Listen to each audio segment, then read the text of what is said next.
Have you imagined creating a solution or service that will transform life and making it profitable and successful that really represent your value and the embodiment of all those who are helping you on this journey? If so, you're not alone. People like you are passionate, driven. However, the path to success has been not so easy. Today, let's review the journey where Sachin Patel, someone who helped now hundreds of clinicians to launch online businesses, where he took his journey from becoming a chiropractor to a functional medicine expert in the health and wellness space. Healthcare entrepreneurs, are you ready to rewrite the rules for your business so you can have more time off, a great team, and more income while creating a positive social impact? Then you are in the right place. Welcome to The Provider's Edge. I'm your host, Sabrina Rumbach. I'm a provider, an international peak performance keynote speaker, and a best-selling author. Let's open the gateway to profitability for you today. My guests and I help healthcare entrepreneurs and startup founders like you break through barriers so you can control your business, control your life, and control your future. This is your defining moment to be a disruptor in healthcare. This is your host, Sabrina Rumbach, and today we have the exciting Sachin Patel here with us. And he is a father, a husband, a philanthropist, a functional medicine practice success coach, a speaker, an author, and breath work facilitator, and a plant medicine advocate.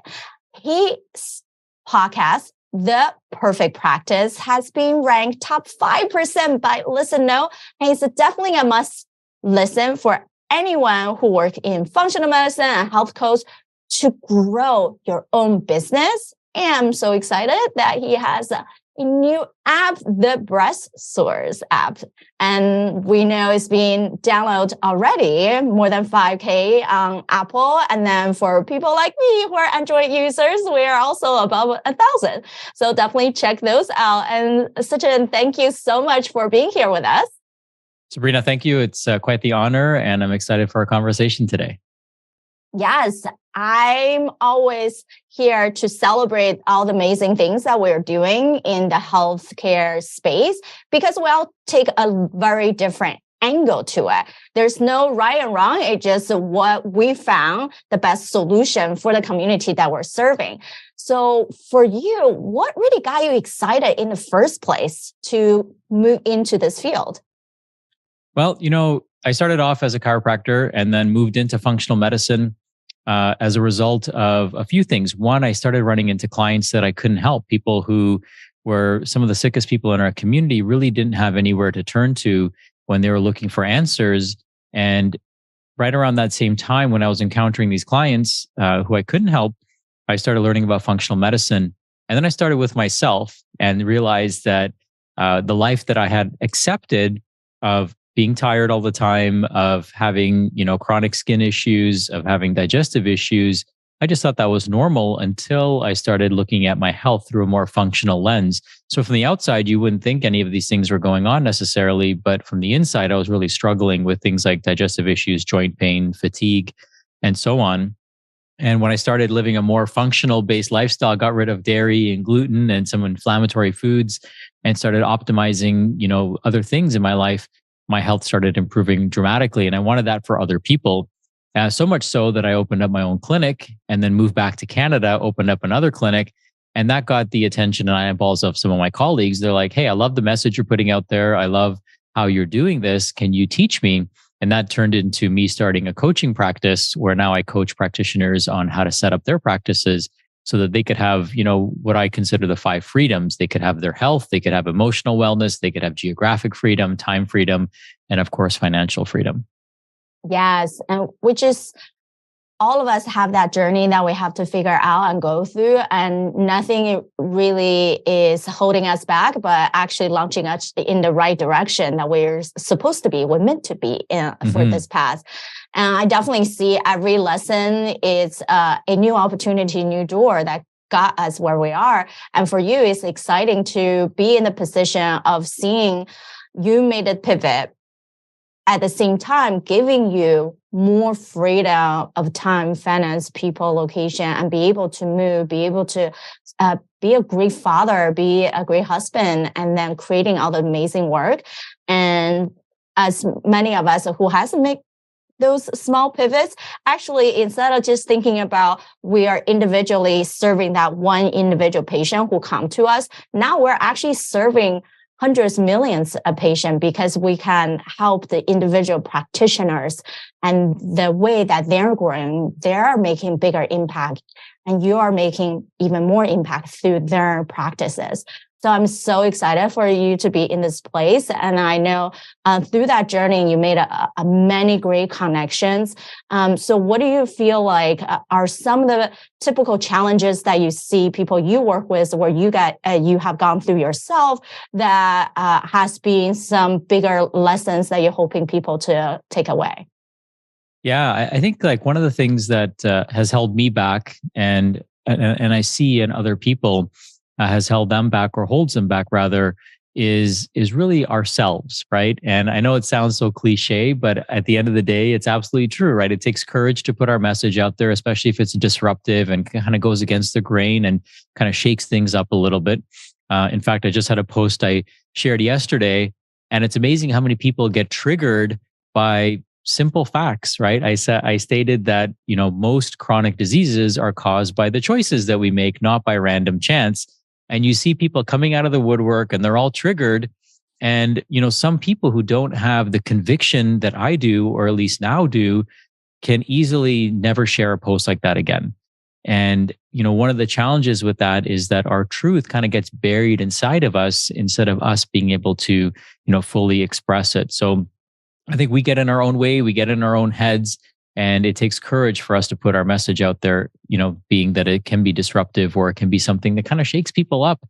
And we need to do that, right? We need to shake people out of their slumber sometimes, because otherwise they're just going to keep hitting snooze and suffer needlessly at the expense of, living their best life. So I think we get in our own ways, and then a lot of times we'll deflect that, as perfectionism. Oh, it's got to be perfect for me to launch this, or other excuses like I just don't have time, or I don't like technology, or I don't like social media. And of course, there's so many ways that we can put our message out there, that are low tech, that don't involve social media, but it's important that we do get our message out there into the world. Right. It's about stand behind what you believe in. Definitely from my background in positive intelligence, we talk about there are 10 sabotaging tendencies. We held ourselves back. And those tendencies not necessarily are something that is bad for us. It's just something that we create our own persona. It's not who we truly are. So if we can even recognize that sooner, when people judging us, or sometimes, actually a lot of time, we judge ourselves so much. What's the quality of this? Should I say this? Should I put this out? Should I do X, Y, Z? What are people going to think about me, right? All those judgmental questions and criticism actually is not helping us. It's just that we feel like somehow we needed to be validated before we do that. But then we also know the analysis paralysis side, a lot of people end up not doing it. Mm-hmm. When you mention the word disruptor, so as you know, and many of our listeners know, I run a monthly virtual think tank, and it's called Healthcare Disruptors. And for executive business owners and innovators, there are people really send me a long email saying I should not be calling that disruptor, because disrupting, that word is negative.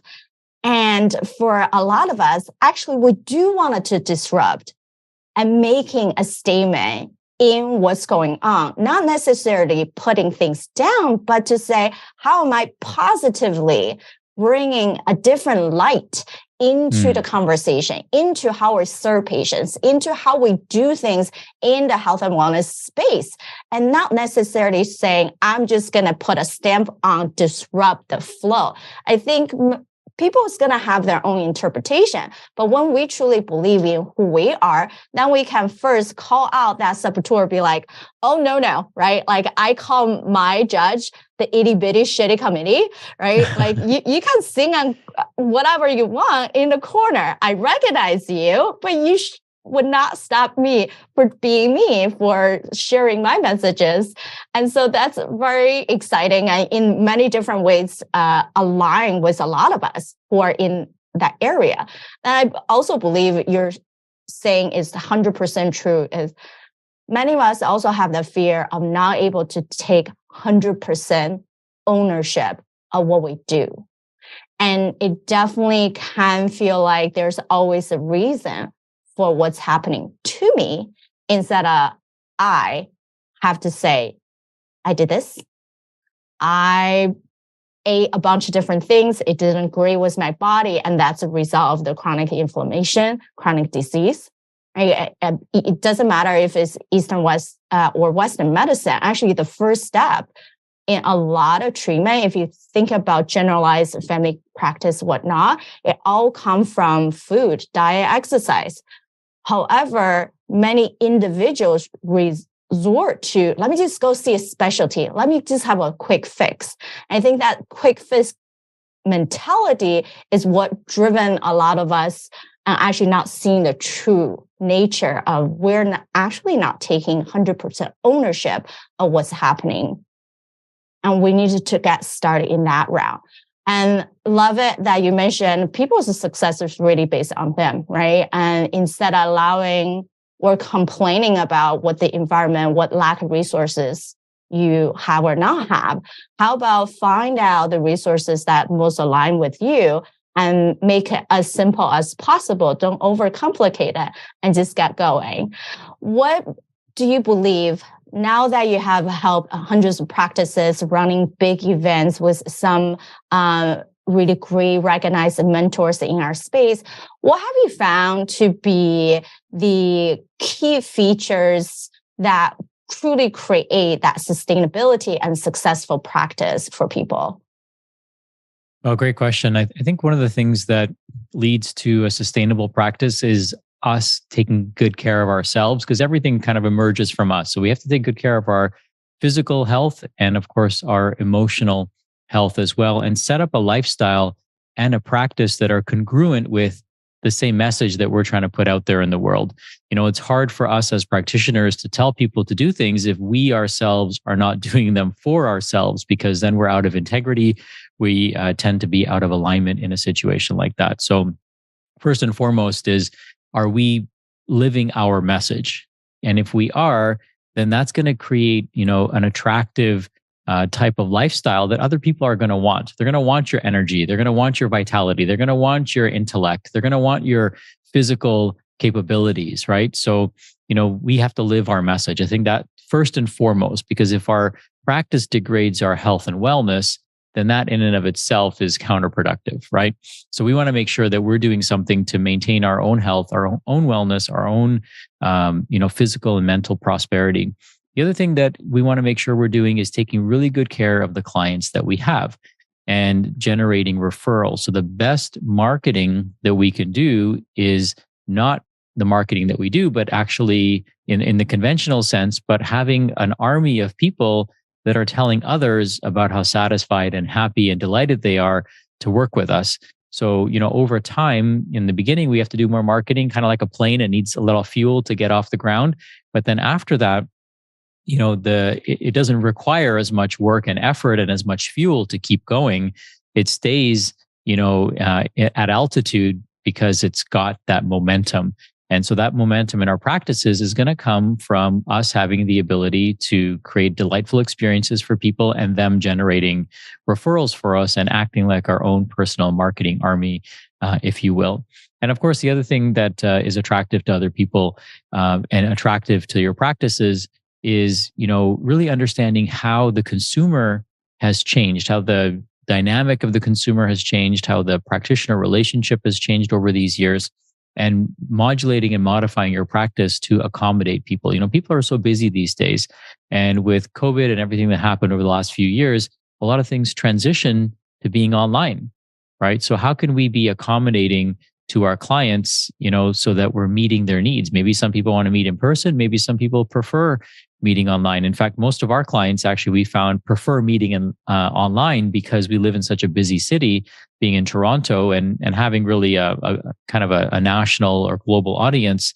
It just made a lot more sense. So we want to be able to, as a practice, also adapt to the ever-changing and evolving consumer needs as well. Great points. And when people think about creating relationship, of course, we have all heard the trust factor. And part where we're thinking about just being known. Well, you can get known through podcasting. You can get known by paying ad, by running different resources. And we also know, just like when I help these bigger practices and organizations, we wanted to be in the realm of creating high net worth strategic partners, because that way it's no longer just, hey, my patients are recommending their family and friends. Now we're partnering up with people who are in your space. They're not doing the same thing as you do and really could complement each other. And that growth potential is much higher. And I believe Harvard Business School has shown that lifetime value of those clients are 25% higher than anywhere else. So it's really amazing when you think about intentionally creating those relationships and not just very passively, oh, if I do a good work, people will tell everybody, right? We needed to actually do and go and then understand what other people want. That really bring up to your third point of putting the like factor into not just for other people to like you. You have to like your clients, what struggles they have. You need to meet them halfway. And that's truly creating those trusting relationship belief system for them to continue coming back to you instead of just showing up one time and disappear for months at end. Then you're not really creating a great impact. You just put a Band-Aid on something, and then do you really know what happened to them when they got home? So amazing tips. Love what you have shared. I know you also do a lot of many different things, from coaching, events, app. Tell us more about what the fun and what you have going on right now. Yeah, sure. Sabrina, if I could add to that, there's a great book and a great reference that people might be interested in. It's Joey Coleman, and he wrote a book called How to Never Lose a Customer Again. And in that book, he actually talks about, he uses the banking industry as a reference point, and we can apply a lot of the principles in there to our wellness practices or any business really, where you surprise and delight the customer. There's actually 8 to 9 key triggers that you can leverage. And that allows you to create an amazing experience, especially within the first 100 days. And one of the things that I always tell my clients is that the extra mile is usually just an inch. So if you could figure out how to go that extra mile/inch for your clients, go above and beyond, a handwritten card can go a long way.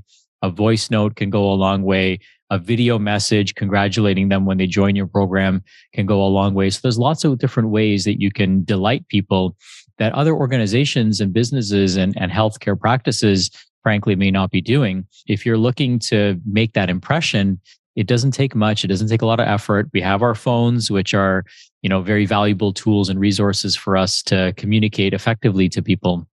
And so I would highly encourage that book, How to Never Lose a Customer Again by Joey Coleman. And then to answer your next question regarding events, you have events that we host called Perfect Practice Live. And these are fun events where we invite some of my mentors and coaches and some of the community members that we coach in our mentorship program. And we have them share some of the best practices and mindset shifts and business strategies that they can use, that the audience can use to leverage their business and put that message out there in the world. Because, frankly, I think that pump has been primed for us wellness practitioners to really make a ripple in the universe and make our mark. I think the last few years have showed us that nobody's going to come and save us. Despite their best intentions, it ultimately, the responsibility lies on us to ask the right questions and seek the right type of help.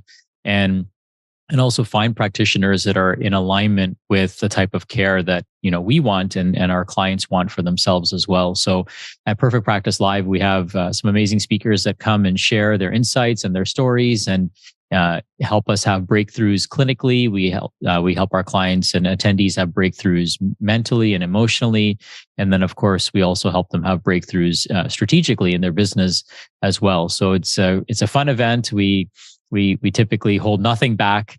We share all of our frameworks and strategies so that people can come to the event and start applying things Monday morning, and it can make a positive impact in their business and in their personal lives as well. Perfect. Definitely everyone who have not known what their events like, go check it out. And we'll definitely drop the link in the show notes. And what's the best way for them to go find out more about the event? Yeah, well, thanks for asking. They can go to perfectpracticelive.com and register for absolutely free at the event link. Awesome. Yes, we'll definitely share those resources for you to really see practice doesn't have to be complicated. Yes, are multiple different hats you might have to switch off, but at times you can actually delegate to the right people and not have to do everything yourself. Even the personal no, you can be the one who's signing it while your assistant write out the rest of the message. And whatever way that you can make it personalized, yet doesn't have to be all on you. There's plenty ways that you can make that fun and then really engaging with your patients and still enjoy the practice that you brought because you're the unique person that nobody else can do what you do. And what would you say is next for your business, your company vision for perhaps the next 5 years or not? Wow, great question. It's sometimes it's hard to project that far into the future because I see my son being 5 years older, and I don't want him to grow up so quickly. But I think for me, what I want to do is I want to continue making a positive impact on practices. I'd love to. The one of the visions that we have, and let's see what happens, is really having many practitioners that are out there that are deploying the assets and resources and frameworks that we've created to create simple health solutions for their clients. One thing I've looked into but haven't dove into just yet is franchising our model. So that might be something that we consider as well. Is how do we take this and franchise it so that we can help as many people as possible using the frameworks that we've created of simple health. Our mantra is that the doctor of the future is the patient. And what we want to do is we want to kind of flip the script and switch things up a little bit and get people to realize that nobody can be a better doctor for you than you can be for yourself. Perfect. Thank you so much for this. And lastly, what do you feel like? Who else could be great people that we should celebrate on this show? Well, definitely I want to celebrate my wife. She's my unfair advantage, my right hand and my left hand at times. And she works with me in my practice. And of course, I want to celebrate my team for always being there, supporting me, guiding me, nudging me, and steering me in the right direction and being there to be a great support system. And of course, the people that are in our community. We have a fantastic community. I love that each and every single person who's part of our mentorship community, but also our larger community, is here to make the world a better, happier, healthier, and more whole place. So shout out to all of those folks as well. Yes, love it. Because we know we all wanted to have some hand holding with the right people, and that's how we can grow exponentially. And healthcare is such a place that we cannot do things alone. And even with the solo practitioners out there, you all have other people to support you, and really think about those people, how you can bring them better into your world and seek out the right ones that really continue to scale into the right direction that feel good to you, because not everyone needs to create that multiple clinic, big group of a practice. You can feel good in your little community and at your own pace. But that doesn't mean, again, stay being a solo practitioner.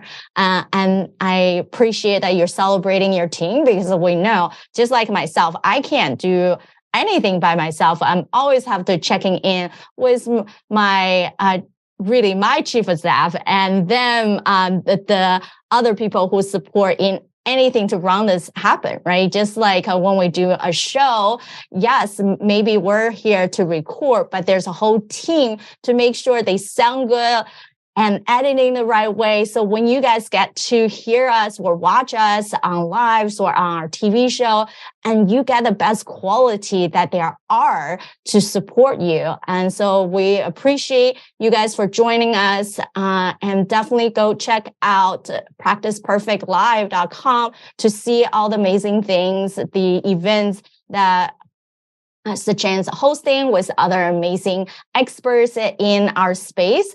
And until next time, bye guys. Thank you. Thank you for listening. Remember, the positive change we're seeking starts right here with me and you.